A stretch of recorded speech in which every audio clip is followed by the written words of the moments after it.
CoolersOnSale.com here for a budget cooler versus roto molded cooler. This is one of the top questions we get on CoolersOnSale.com, so we wanted to address that, and we just finished up a ton of ice retention tests, and we finally have some data on a budget cooler versus a roto molded cooler. And unfortunately, the answer is a little bit more convoluted than I want, but I'm going to try my best to explain what's going on here. I've set the Igloo BMX 25 and the Igloo BMX 52 quart because this is the best budget cooler that we've tested to date. We have an entire separate review on that, and I'll link to that in the description below. But in terms of ice retention and build quality, these two are the best budget coolers that you can buy under $100. The 52 is roughly $99 and the 25 quart is roughly $69, so well under $100. And the lifetime as well is about $100, and this is a 27 quart cooler. And why I bring this up is because I want to make the comparison between these coolers versus something like this, which is the Icer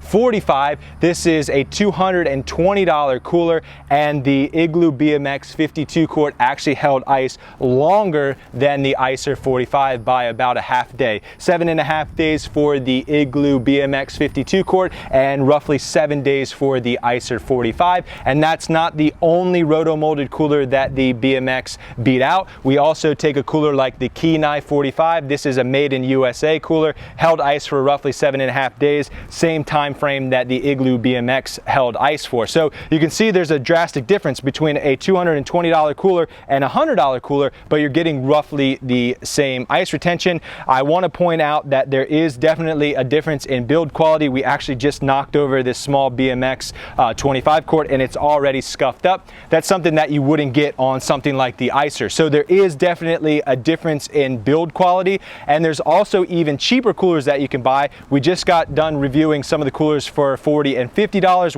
with the wheels, and you definitely see a improved ice retention ability from the roto molded coolers from some of those budget coolers. So like I said, what I've done is plucked out the best ones, which are these two here in front of me, and made the comparison to a roto molded cooler. So you can pick up a competitive cooler for ice retention only for under $100. The caveat to that is if you jump up to a high-end roto molded cooler like the Otterbox Venture here, we are now on 9.5 days and it still has ice in it. So you're getting an extra 3 days, maybe 2.5 to 3.5, 4 days of ice retention out of the Otterbox Venture, and this is a superior build quality to almost all the coolers out there, but it's $300. So if you're in the budget for the best ice retention and the best build quality, okay, hop up to one of those high-end roto molded coolers like the Otterbox or the Orca or the Kong. Those are some really solid performing roto molded coolers. If you are looking for the best cooler that you can buy for roughly $100, okay, go out and buy the Igloo BMX 52. We also have tested the Lifetime 55 quart, which held ice for 7 days, so very comparable. And the Lifetime 27 and the Igloo 25 held ice for roughly the same day. Again, both well under $100.